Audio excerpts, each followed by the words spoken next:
Suprabhatam. Jairam Kesarwani inter college करनालपुर Prayagraj के online कक्षा में बच्चों आप सभी का स्वागत है। आज हम आपको अव्यय से अवगत कराएंगे। अव्यय क्या है, उसके कितने प्रकार होते हैं, उसका प्रयोग किस तरह से होता है, इसको हम आपको बताने चल रहे हैं। जैसे अव्यय का शाब्दिक अर्थ होता है जिसमें कोई परिवर्तन ना हो, अर्थात जिसमें कुछ व्यय ना हो या व्यय ना किया जा सके। व्यय माने खर्च होता है, खर्च ना किया जा सके अर्थात जिसमें कोई लिंग विभक्ति कारक के आधार पर कोई परिवर्तन ना हो, उसे अव्यय कहते हैं। जैसा कि परिभाषा में भी दर्शाया गया है, वे शब्द जिसमें लिंग कारक तथा वचन के कारण कभी और किसी भी प्रकार का परिवर्तन नहीं होता है, अव्यय कहलाते हैं। अव्यय 4 प्रकार का होता है। जैसे पहला दिया गया है उपसर्ग, दूसरा है क्रिया विशेषण, तीसरा समुच्चय बोधक अव्यय और चौथा मनोविकार अव्यय। ये 4 होते हैं। अभी यहाँ पर 2 ही अव्यय को दर्शाया गया है। 2 का वर्णन हम अभी थोड़ी देर में करेंगे। पहले हम देखते हैं उपसर्ग। जो अव्यय का पहला भाग है उपसर्ग है। इसकी परिभाषा है वे शब्दांश जो संज्ञा विशेषण तथा धातुओं के पहले प्रयुक्त होकर के उसके अर्थ में परिवर्तन कर देते हैं, उसे उपसर्ग कहते हैं। इनकी संख्या कुल 22 है, यानी उपसर्ग कुल 22 प्रकार के होते हैं।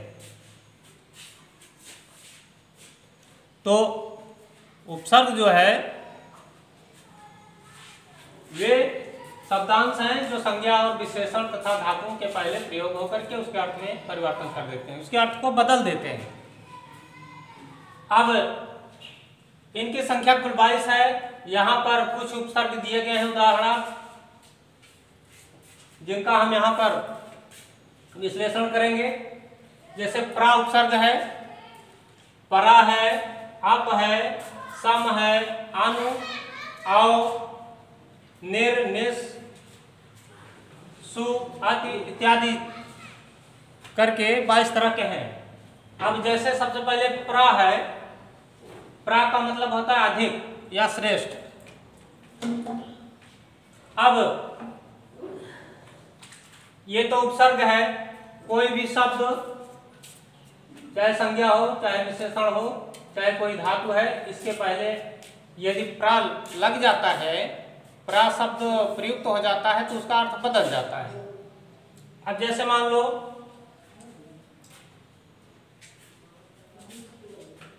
जैसे कोई शब्द है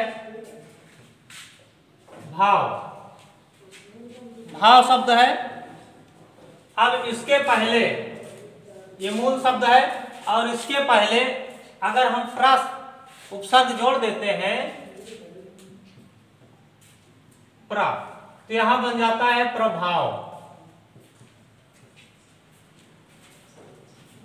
अभी जब भाव अकेले था तो इसका अर्थ कुछ और था।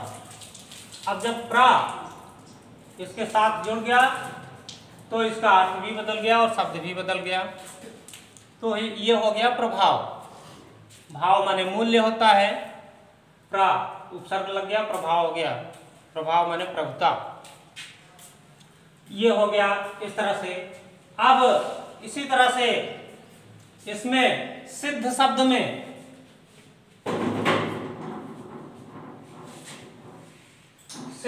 में प्रा जोड़ देंगे तो यहां प्रसिद्ध बन जाएगा, प्रसिद्ध बन जाएगा। काश शब्द में प्रा जोड़ देंगे प्रकाश बन जाएगा। कार में जोड़ देंगे प्रा उसके सामने तो प्रकार बन जाएगा।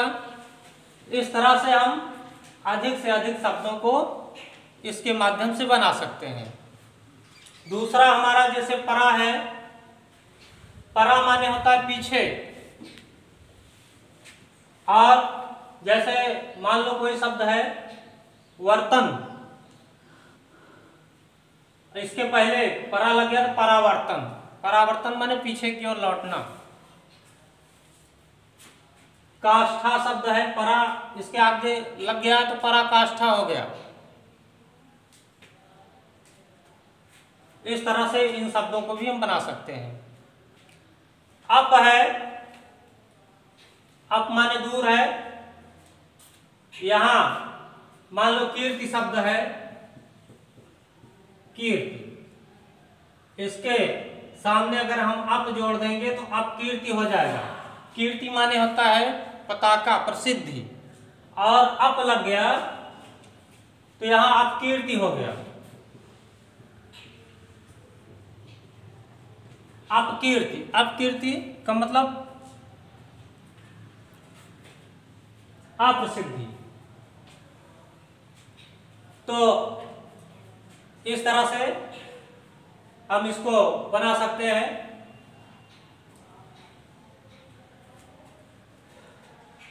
अब सम है, अगला उपसर्ग सम। सम माने अच्छी तरह। इसमें अगर भाव शब्द जोड़ देंगे समभाव हो जाएगा। समभाव माने समान रूप से, और इसी भाव में अनु लगा देंगे अनुभाव हो जाएगा। इस तरह से शब्द बनते जाएंगे। और अनु दिया गया है, अनु माने पीछे होता है। कोई शब्द है करोति, मान लो करोति यहां दिया गया है, इसके पहले अनु लग गया तो अनुकरोति हो गया। अनुकरोत का मतलब होता है अनुकरण करता है। गच्छति दे दिया गया, गच्छत माने जाता है, उसके पहले अनु लग गया तो अनुगच्छत हो गया। अनुगच्छत माने पीछे पीछे जाता है या पीछे पीछे चलता है, यानी उसके अर्थ में परिवर्तन हो जाता है इस तरह। अब अगला है अव। अव का मतलब होता है नीचे। जैसे कोई शब्द नति है, नति, इसके पहले अव लग गया तो अवनति। तो अवनति माने होता है पतन या नीचे की ओर गिरना। तो इस तरह से शब्दों का निर्माण कर सकते हैं उपसर्ग के माध्यम से, यानी किसी भी शब्द में उसके पहले यदि उपसर्ग जुड़ जाता है तो उसके अर्थ में परिवर्तन कर देता है। तो पहला जो अव्यय का भाग है वो है उपसर्ग। ये उपसर्ग की बात हुई। अब दूसरे नंबर पर हम आते हैं क्रिया विशेषण। इसकी परिभाषा है ऐसे शब्द जिनसे क्रिया का समय, स्थान आदि विशेषताओं का ज्ञान होता है। ऐसे शब्द जिनसे क्रिया का समय, स्थान आदि विशेषताओं का ज्ञान होता है। क्रिया का समय मालूम होता है उससे, या उसकी विशेषता या स्थान प्रतीत होता है। अब जैसे यहां पर दिया गया है अत्र, अतः, अद्य, अधः, अग्रे, आम, अतीव, अधुना, ये जितने भी शब्द आप देख रहे हैं, ये सारे शब्द आपको पाठ्यक्रम में कहीं न कहीं मिलते जाते हैं। और जैसे अत्र है, अत्र माने होता है यहां पर। यहां पर यह स्थान को सूचित कर रहा है। अतः, अतः माने इस प्रकार या इसलिए। अद्य माने आज, अधा माने नीचे,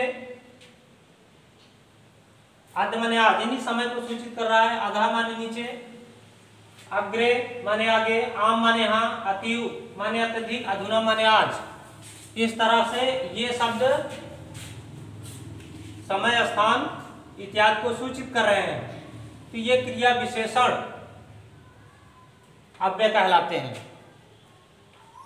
तो ये शब्द क्रिया विशेषण है। अब हम दो अन्य बिंदु पर चर्चा करेंगे। आपको यहां आगे हम दिखाते हैं। हाँ, तो यहाँ अव्यय के अगले क्रम में आप देख रहे हैं तीसरे नंबर पर है समुच्चय बोधक अव्यय। इसकी परिभाषा है वह शब्द जो शब्दों या वाक्यों को जोड़ते हैं, जो शब्दों या वाक्यों को जोड़ते हैं उसे समुच्चय बोधक अव्यय कहते हैं। समुच्चय का मतलब शब्दों या वाक्यों को एक में मिला देना, संकुचित कर देना, इकट्ठा कर देना, उसे समुच्चय कहते हैं। और यह भी दो प्रकार का होता है, जैसे पहला है संयोजक और दूसरा है वियोजक। अब संयोजक में आप देखेंगे इति है, च है, तथापि है और इत्यादि है, और भी कई शब्द होते हैं। अब जैसे इति है, इति माने होता है इस प्रकार, इति माने इस प्रकार, कोई भी प्रसंग, कोई भी वाक्यांश जब हम लिखते हैं तो उसके अंत में हम इति लिख देते हैं। इति में हमारा हो जाता है संपूर्ण, और उसमें जितने भी शब्दांश होते हैं, वाक्यांश होते हैं, वो सब जुड़ जाते हैं, इसलिए हम इसको उसके अंत में इति लिख देते हैं। तो इस तरह से इति जो है एक संयोजक का काम करता है। अब अगला जो हमारा चा है, चा का मतलब होता है और, इत का मतलब इस प्रकार और चा का मतलब होता है और। ये भी दो शब्दों को जोड़ता है आपस में। आप देखते हैं पुस्तकों में यत्र तत्र सर्वत्र हर जगह मिलता है आपको, जहाँ पर बीच में चा शब्द से दो शब्द जुड़े रहते हैं, तो चा का मतलब होता है और, तो उन दो शब्दों को जोड़ता है, जोड़ने का काम करता है चा, इसलिए इसका नाम है संयोजक। तीसरा है तथापि, तथापि माने फिर भी, इसका अर्थ होता है फिर भी, मतलब कुछ बातें कहने के उपरांत हम तथापि ये लिख देते हैं फिर भी, इसका मतलब वे सारे शब्द इस तथापि के अंदर आ गए, मतलब ये जुड़ गया उसमें। इसी तरह से इत्यादि हो गया, इत्यादि कई सारे शब्दों को लिखने के उपरांत हम इत्यादि लिख देते हैं। इत्यादि का मतलब होता है इस प्रकार, तो उसमें जितने भी शब्दांश या वाक्य जुड़े रहते हैं सब संयोजक का काम करते हैं, इसलिए इसका नाम है संयोजक। अब अगले नंबर पर हम आते हैं जिसका नाम है वियोजक। ये भी समुच्चय बोधक में होता है। वियोजक, इसमें लिखा हुआ है परंतु, तू अथवा चैत। परंतु है, परंतु कहते हैं जहां किंतु और परंतु लग जाता है वो विखंडन का काम करता है, उन शब्दों को बिखेर देता है। ऐसे ही यहाँ पर परंतु शब्द लगा है, इससे मालूम पड़ता है कि वियोजक है, ये वाक्यों को अलग करता है। उसी तरह से तू शब्द है, तू माने होता है तो भी ये वियोजक का काम करता है। अथवा दिया है, अथवा भी अलग होने का अर्थ प्रकट करता है, मतलब कहीं पर आप देखते हैं इसको अथवा इसको, तो मतलब दोनों में से कोई एक अथवा। अब चैती है, चैत मन यदि, ये भी जो है वियोजक का काम करता है। तो ये सारे शब्द जो है वियोजक हैं, मतलब समुच्चय बोधक में दो हैं, संयोजक और वियोजक। अगले क्रम में जो चौथा है और लास्ट, ये है मनोविकार अव्यय। इसकी परिभाषा है वे शब्द जो मन में विकार उत्पन्न करते हैं। विकार माने कमी, त्रुटि। अब जैसे यहां पर दिया है भो, भो माने होता है अरे, भो का अर्थ होता है अरे, यह है आदर सूचक। ये आदर सूचक शब्दों के पहले भो लगता है, और दूसरा है रे, रे माने भी होता है अरे, ये जो है निरादर सूचक शब्दों के पहले लगता है। अब जैसे यहाँ भो है, भो माने अरे, ये आदर सूचक है, जैसे आपने देखा है लिखा रहता है भो कृष्ण, यानी कृष्ण आदरणीय है इसलिए उनके सामने भो लगा देना समीचीन होगा। अब यहाँ पर आदर सूचक यानी उनके लिए आदर सूचक शब्द का प्रयोग किया गया, यानी आदर सूचक शब्द के लिए है भो। ये भी मनोविकार अव्यय है। अब यहाँ पर जो रे शब्द है, रे रे माने होता है अरे। अब ये निरादर सूचक है। अब जैसे आप लोगों ने पढ़ा है, रे रे चातक सावधान मनसा श्रूयताम अम्भोध बहवो गगने न एतादृशा। तो उसके पहले रे शब्द लगा है चातक, चातक पक्षी के लिए, तो ये निरादर सूचक शब्द का यहाँ प्रयोग किया गया है। जहां पर रे शब्द लगता है निरादर सूचक है और भो शब्द लगता है आदर सूचक है। इसी तरह से धिक है, धिक माने धिक्कार। अब जैसे लिखा होता है हाय धिक, हाय धिक, हाय धिक्कार है, हाय धिक्कार है, इन जगहों पर धिक का प्रयोग होता है जो कि मनोविकार सूचक अव्यय है। अब जैसे आह, आह माने क्रोध, ये क्रोध सूचक है। जैसे कहा गया है आह दुर्योधन, क्रोधपूर्ण भाव में कहा जाता है आह दुर्योधन, अरे दुर्योधन। तो यहाँ पर क्रोध को सूचित कर रहा है, इसलिए क्रोध सूचक ये शब्द है। और उसके बाद यहाँ पर अहो दिया गया है। अहो का मतलब होता है आश्चर्य सूचक। अहो शब्द जो है आश्चर्य सूचक शब्दों में आता है। अहो माने अरे। तो जैसे अहो महत विचित्रम, अरे महान विचित्र बात है, तो ऐसे शब्दों के पहले अहो लगता है। तो अहो जो है ये आश्चर्य सूचक शब्द है और ये मनोविकार अव्यय के अंतर्गत आता है। तो ये चार तरह के